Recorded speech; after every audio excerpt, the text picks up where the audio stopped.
सभी साथियों को राम राम नमस्कार। उम्मीद करता हूँ आप सभी बहुत ही बढ़िया होंगे। इस वीडियो में हम बात करने वाले हैं सीआरपीएफ कांस्टेबल जीडी की नई भर्ती के बारे में, जो कि 2024 के लिए निकाली गई है, जिसके लिए पूरे भारत से कैंडिडेट अप्लाई कर सकते हैं। मेल एंड फीमेल दोनों की वैकेंसी निकाली गई है। तो पूरी जानकारी इस वीडियो में आप सभी को मिलने वाली है। यहाँ पे नंबर ऑफ वैकेंसी थोड़ी सी कम रहेंगी, बाकी की पूरी डिटेल आप सभी के साथ में शेयर करूंगा कि कौन अप्लाई कर सकता है, कैसे अप्लाई कर सकते हैं, सिलेक्शन प्रोसेस क्या है, ईच एंड एवरीथिंग इस वीडियो में आपको क्लियर हो जाएगा। अगर आप सीआरपीएफ ज्वाइन करना चाहते हैं तो इस वीडियो को लास्ट तक जरूर देखें। वीडियो पसंद आए तो वीडियो को लाइक शेयर करके चैनल को सब्सक्राइब कर लें और बेल आइकन पर जरूर प्रेस कर लें, ताकि फ्यूचर में आने वाली हर एक अपडेट का नोटिफिकेशन आपको सबसे पहले मिलता रहे। आगे बढ़ते हैं नोटिफिकेशन की तरफ और आप सभी को पूरी जानकारी देते हैं। तो सबसे पहले यहाँ पे आप देखेंगे कि ये इसका ऑफिशियल नोटिफिकेशन है, जो कि आपको वेबसाइट पे भी देखने के लिए मिल जाएगा। तो यहाँ पे आप देख सकते हैं एडवर्टीजमेंट जो जारी किया गया है director general CRPF ministry of home affairs की तरफ से जारी हुआ है। Recruitment of meritorious sports person for the post of constable general duty under sports quota 2024 in the CRPF. तो यहाँ पे आप सभी को बता दें कि मेरिटोरियस स्पोर्ट्स पर्सन के 2024 के लिए सीआरपीएफ कांस्टेबल जीडी की वैकेंसी निकाली गई है, जिसमें आप देख सकते हैं application are invited from eligible Indian citizen male and female, यानी कि महिला पुरुष दोनों कैंडिडेट अप्लाई कर सकते हैं। Filling up 169 vacancies for the non gazetted and the non ministerial post of constable general duty in the group C on temporary basis likely to be made permanent in the Central Reserve Police Force against sports quota as table at para number 2 below. The post have all India liability and the selected candidate can be posted anywhere in India and even abroad. On the appointment to the candidate shall be governed by the CRPF Act 1949। कुछ condition यहाँ पे दे रखी हैं, तो वो पूरी information आपको यहाँ पे देखने के लिए मिल जाएंगी। तो यहाँ पे क्लियर कर दिया गया है कि ग्रुप सी कांस्टेबल जीडी की पोस्ट है, जिसके लिए ऑल ओवर इंडिया से mail and female candidate apply कर सकते हैं और पूरे भारत में आपको कहीं भी पे भी पोस्ट किया जा सकता है या देश के बाहर भी आपको भेजा जा सकता है किसी कंडीशन में।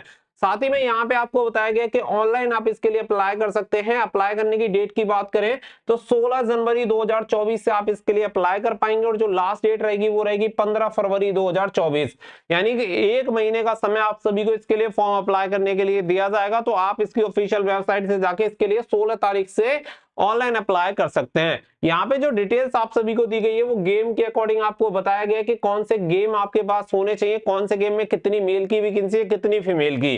जैसे कि यहाँ पे अगर आप देखेंगे जिम्नास्टिक की वैकेंसी निकाली हुई है, ऑलराउंडर जो भी कैंडिडेट है तो यहाँ पे मेल की वैकेंसी है 6 और फीमेल की है 0, तो यहाँ पे टोटल वैकेंसी हो जाती है 6। इसी के हिसाब से जैसे जूडो में हो गया, वुसू में हो गया, इसके अलावा आप सभी शूटिंग, बॉक्सिंग, एथलेटिक्स और आपका आर्चरी, रेसलिंग वगैरह में बहुत सारे अलग अलग डिफरेंट जो आपके गेम होते हैं, उन सभी गेम्स में आपको ये यहाँ पे वैकेंसीज देखने के लिए मिल जाएंगी। तो आप चेक कर सकते हैं कि मेल एंड फीमेल की कितनी वैकेंसी हैं। तो टोटल मेल की 83 वैकेंसी हैं, जबकि फीमेल की 86 वैकेंसी हैं। तो टोटल मिला के 169 पोस्ट के लिए स्पोर्ट्स पर्सन के लिए वैकेंसी निकाली गई है। यहाँ पे आप बिना स्पोर्ट्स सर्टिफिकेट के अप्लाई नहीं कर सकते हैं, लेकिन अगर आपके पास पार्टिसिपेशन भी है तो भी आप अप्लाई कर सकते हैं। तो ये बहुत अच्छी बात है, क्योंकि यहाँ पे जो सिलेक्शन प्रोसेस होता है वो डॉक्यूमेंटेशन होता है, पीएसटी होता है और मेडिकल होता है। कोई रिटन एग्जामिनेशन नहीं होता है, कोई दौड़ नहीं होती है। सिंपल ये 3 स्टेप आपको फॉलो करने होते हैं और इन 3 स्टेज के बेसिस पे आपका सिलेक्शन हो जाता है। जो मेरिट आपकी बनती है वो आपके गेम्स के अकॉर्डिंग बनती है, वो भी अभी आपको क्लियर हो जाएगा। इसके अलावा अगर यहाँ पे आप देखेंगे तो कुछ इंफॉर्मेशन दी गई है, जिसमें आपको सैलरी बताई गई है कि 21,700 से लेकर 69,100 रुपए लेवल 3 की आपको यहाँ पे सैलरी मिलती है कांस्टेबल जीडी के लिए। बाकी का यहाँ पे आप देख सकते हैं एज के लिए अगर हम बात करें तो यहाँ पे कांस्टेबल जीडी की जो डेट बताई गई है वो आपको 18 से 23 आपकी होनी चाहिए और क्वालिफिकेशन मात्र 10वीं पास होनी चाहिए, यानी कि अगर आपने 10वीं पास कर रखी है तो आप इस वैकेंसी के लिए अप्लाई कर सकते हैं। तो ये पूरी इंफॉर्मेशन आपको यहाँ पे देखने के लिए मिल जाएगी। तो सारी चीजें आप सभी को दी गई हैं कि यहाँ पे केवल आपकी एज वगैरह ये काउंट की जाएगी। इसके अलावा अगर यहाँ पे देखेंगे तो एज आपकी 18 से 23 होनी चाहिए। 15/2/2024 के अकॉर्डिंग आपकी उम्र की गणना की जाएगी। अगर आप ओबीसी हैं तो आपको 3 साल की छूट मिल जाएगी। अगर आप एससी या फिर एसटी कैंडिडेट हैं तो आपको 5 साल की छूट मिल जाती है। इसके अकॉर्डिंग आप इसके लिए अप्लाई कर सकते हैं। तो यहाँ पे उम्र की गणना, क्वालिफिकेशन की गणना 15 फरवरी 2024 से होगी, जो कि इस भर्ती की लास्ट डेट है। तो इसके अकॉर्डिंग आप सभी डिटेल्स यहाँ पे चेक कर सकते हैं। स्पोर्ट्स क्वालिफिकेशन आप सभी को बताई हुई है कि अगर आपने यहाँ पे क्या है कि यहाँ पे जो आपके मार्क्स होंगे वो यहाँ पे हाईएस्ट मार्क्स यहाँ पे आपके मेडल के अकॉर्डिंग दिए जाएंगे और आपने पार्टिसिपेशन कब किया हो। 1 जनवरी 2021 से लेके 31/12/2023 यानी 2 साल का आपके पास समय है। 1 जनवरी 2021 से लेके 31 दिसंबर 2023 तक आपने किसी भी गेम में पार्टिसिपेशन किया है या मेडल जीते हैं, उसके अकॉर्डिंग आप इसके लिए अप्लाई कर सकते हैं। अब जैसे कि यहाँ पे देखिए कि अगर आपने Olympic games, summer winter games में किया है और गोल्ड मेडल लाए हैं तो 100 मार्क्स, सिल्वर मेडल लाए तो 96, ब्रॉन्ज लाए हैं तो 92 और खाली पार्टिसिपेशन भी है तब भी आपको 80 नंबर मिलते हैं। तो इसी के हिसाब से यहाँ पे क्या है, यूथ ओलंपिक्स हो गया, यूथ जूनियर एशियन चैंपियनशिप वगैरह हो गया, या फिर आपने नेशनल गेम्स या सीनियर नेशनल चैंपियनशिप में भी पार्टिसिपेट किया है तो भी आप इसके लिए अप्लाई कर सकते हैं, जिसमें इंडिविजुअल मेडल के लिए 30 मार्क्स एंड साथ ही में यहाँ पे आप सभी देख सकते हैं कि जैसे कि गोल्ड लाइन तो 30, सिल्वर लाइन तो 26 एंड ब्रॉन्ज लेके आए हैं तो 22 मार्क्स आपको मिल जाते हैं। नंबर 9 पे दे रखा है youth and junior national championship जो आपकी होती है, इसमें अगर आपके पास मेडल है तो भी आप इसके लिए अप्लाई कर सकते हैं। तो यहाँ पे हर एक चीज आप सभी को देखने के लिए मिल जाएगी, जो प्रेफरेंस दी जाएगी वो फर्स्ट प्रेफरेंस, सेकंड प्रेफरेंस किसे किसे मिलेगी वो यहाँ पे देख सकते हैं। अगर देखो हाइट चेस्ट की बात करें, अगर आप मेल कैंडिडेट हैं तो 170 सेंटीमीटर और फीमेल कैंडिडेट हैं तो 157 सेंटीमीटर आपकी लंबाई होनी चाहिए।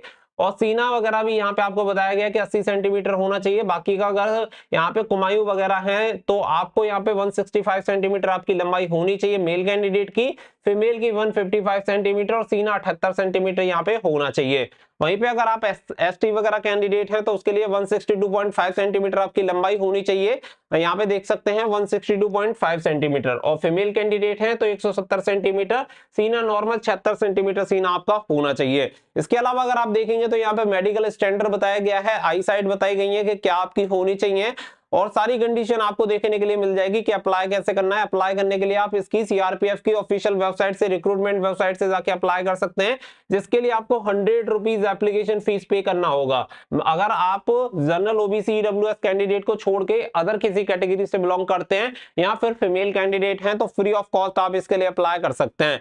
सिलेक्शन प्रोसेस यहाँ पे देख सकते हैं। सिलेक्शन प्रोसेस आप सभी को बताया गया है कि जो सिलेक्शन प्रोसेस होगा वो documentation and the physical standard test यानी पीएसटी एंड आपका डिटेल मेडिकल एग्जामिनेशन होगा, जिसके बेसिस पे आपका सिलेक्शन होता है। और जो मेरिट बनती है, जो आपका गेम है उसके अकॉर्डिंग जो आपको मार्क्स दिए जाएंगे उसके अकॉर्डिंग आपकी मेरिट बनती है।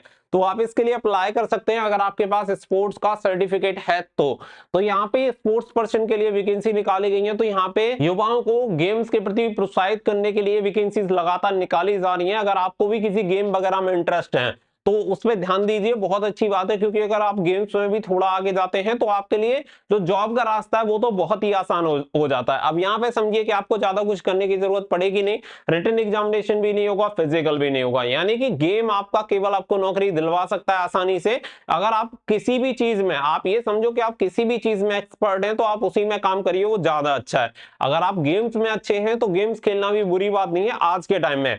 पहले कभी इतना ज्यादा स्कोप नहीं था लेकिन अभी बहुत स्कोप है। अगर आप गेम्स में भी अच्छे हैं तो बहुत सारी अपॉर्चुनिटीज आप सभी को मिलती हैं। लगभग हर एक डिपार्टमेंट में स्पोर्ट्स पर्सन की अलग से वैकेंसीज रहती हैं, लगातार वैकेंसीज अलग से निकलती रहती है, जिसमें कंपटीशन भी बहुत कम होता है, तो आसानी से आप वहां पे सिलेक्शन भी ले सकते हैं।